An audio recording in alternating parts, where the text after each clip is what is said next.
Hello student, Shri એકેદોશી મહિલા college જામનગરમાં આપનું હાર્દિક સ્વાગત છે. એકેડેમસી સ્ટુડન્ટ હેલ્પ સેન્ટરમાં આજે હું એક નવો વિડીયો લઈને આવ્યો છું. આ વિડીયોમાં સૌરાષ્ટ્ર યુનિવર્સિટીની વેબસાઇટમાંથી રિઝલ્ટ કેવી રીતે ડાઉનલોડ કરવું અને હોલ ટિકિટ કેવી રીતે ડાઉનલોડ કરવી એના વિશે થોડીક તમને બેઝિક માહિતી આપીશ. અત્યારે આપણે આમ તો રિઝલ્ટ કેવી રીતના જોવું એના વિશે વધુ માહિતી મેળવીશું અને સાઇટમાં રિઝલ્ટ કેવી રીતના ડાઉનલોડ કરવું અને રિઝલ્ટ ડાઉનલોડ ન થતું હોય તો એના માટે શું કરવું એના વિશે હું તમને બેઝિક માહિતી આપીશ આ વિડીયોમાં. તો ચાલો સ્ટાર્ટ કરીએ વિડીયો. સૌથી પહેલાં આપણે ગૂગલ ક્રોમમાં જશું. ક્રોમમાં જઈને આપણે વેબસાઇટ જે સૌરાષ્ટ્ર યુનિવર્સિટી એમ વેબસાઇટમાં જશું. સૌરાષ્ટ્ર યુનિવર્સિટીમાં આપણે એમની જે મેઇન વેબસાઇટ છે એ વેબસાઇટમાં નીચે એક્ઝામ સર્ક્યુલર અને નીચે લોગિનવાળું ઓપ્શન આવે છે. લોગિનમાં આપણે ક્લિક કરીશું. લોગિનમાં ક્લિક કર્યા બાદ આપણે અહીં આપણી સમક્ષ લોગિન માટે એક ઓપ્શન આવશે. જો સ્ટુડન્ટ આ રીતના ઓપ્શન ના આવતું હોય તો આના માટે આપણે એક ઓપ્શન આવે છે જે આપણે દરેક મોબાઈલમાં હોય છે.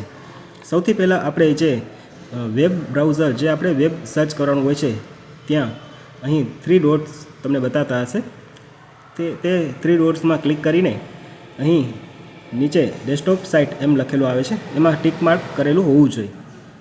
આ ટિક માર્ક હશે તો આ વેબ બ્રાઉઝર જે એન્ડ્રોઈડમાં જે આપણે જે પીસીમાં જે રીતના વ્યૂ થાય છે એ રીતના વ્યૂ બતાવશે, એટલે કે ડેસ્કટોપ સાઇટ એવું એ રીતના વ્યૂ બતાવશે, જેના કારણે આ રીતના આપણી સમક્ષ પેજ આવશે. અહીં આપણે આપણા એનરોલમેન્ટ નંબર અને પાસવર્ડ એન્ટર કરવાનો રહેશે. આપની સમક્ષ લોગિન એમ ઉપર લખેલું આવે છે અને અહીં user name, email ID, mobile number અથવા તો એનરોલમેન્ટ નંબર આપણે એનરોલમેન્ટ નંબર પ્રમાણે લોગિન કરશું અને નીચે પાસવર્ડ એન્ટર કરીશું. સૌથી પહેલાં આપણે એનરોલમેન્ટ નંબર અહીં એન્ટર કરીશું. મેં પહેલેથી જ એનરોલમેન્ટ નંબર કોપી કરેલ છે માટે અહીં આપણે પેસ્ટ કરીશું અથવા ટાઈપ કરીશું.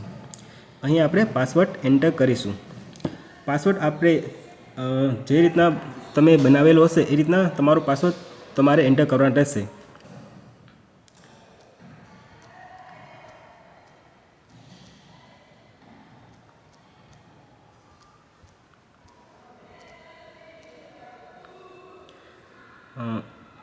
એનરોલમેન્ટ નંબર, યુઝર નેમ અને પાસવર્ડ, એટલે કે એનરોલમેન્ટ નંબર અને યુઝર નેમ બંને સેમ છે. પાસવર્ડમાં તમે જે પાસવર્ડ રાખ્યો હશે એ પાસવર્ડ નાખીને એન્ટર કરીને આપણે સાઇન ઇન કરવાનું રહેશે. જે સાઇન ઇનની નિશાની જે અહીંયા બતાવે છે ત્યાં ક્લિક કરવાનું રહેશે. સાઇનઅપ કરવાનું નથી, કારણ કે તમારું એકાઉન્ટ ઓલરેડી બનેલું છે, માટે તમારે ઓનલી સાઇન ઇન જ કરવાનું રહેશે, જે અહીં આ રીતના આવે છે. એવું હોય તો તમને હું ઝૂમ આઉટ કરીને બતાવું, તમને વધારે ધ્યાનમાં રહે. આ રીતના સાઇન ઇન કરવાનું રહેશે.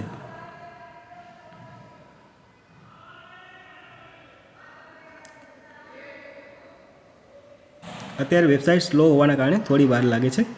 આપની સમક્ષ આ રીતના પેજ આવ્યું હશે. આમાં આપની બધી ડિટેલ, આપની જે પ્રોફાઇલ જે છે એ આપને સૌથી પહેલાં શો કરે છે. ત્યારબાદ આપણે અહીં 3 ડોટ અથવા તો 3 લાઇન છે તેના પર ક્લિક કરીશું. તેના પર ક્લિક કર્યા બાદ આપણી સમક્ષ ઘણા બધા ઓપ્શન ઓપન થઈ જાય છે. તેમાં home, user name, my profile ઘણું બધું આવે છે. તેમાં હોલ ટિકિટ પણ આવે છે. હોલ ટિકિટ જ્યારે ડાઉનલોડ કરવાની હશે ત્યારે તમારે અહીં હોલ ટિકિટમાં ક્લિક કરવાનું રહેશે.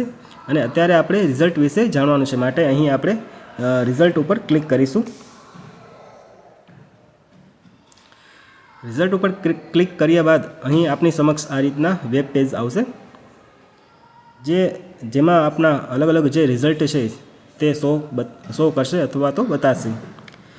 અત્યારે આપણે જે સેમિસ્ટર 4નું BA BComનું રિઝલ્ટ છે તે આપણે જોવાનું રહેશે. ત્યારબાદ તમારે કોઈ એક્ઝામમાં કોઈ કેટી આવી હોય અથવા તો માર્ક્સ ઓછા હોય તો ચેકિંગ માટે અહીં ઓપ્શન આવે છે, જેને આપણે રીએસેસમેન્ટ કહીએ છીએ. અહીં ક્લિક કરીને એની પણ પ્રોસેસ તમે જાતે કરી શકો છો. અત્યારે આપણે રિઝલ્ટ જોશું. રિઝલ્ટ ઉપર ક્લિક કરીને આપણે એમને આપની સમક્ષ આ રીતના આવશે. રિઝલ્ટ આ રીતના તમારું રિઝલ્ટ આપને શો કરશે. જો તમારે રિઝલ્ટ ડાઉનલોડ કરવું હોય તો અહીંથી ડાયરેક્ટ પ્રિન્ટ પણ આપીને ડાઉનલોડ કરી શકો છો અથવા તો પ્રિન્ટ કરી શકો છો, અથવા તમારે ડાઉનલોડ કરવું હોય તો ડાઉનલોડ માર્કશીટ એમ આપણે માર્કશીટ પણ અહીંયા ડાઉનલોડ કરી શકીએ છીએ. તો આપણે ડાઉનલોડ માર્કશીટ એના પર ક્લિક કરીશું.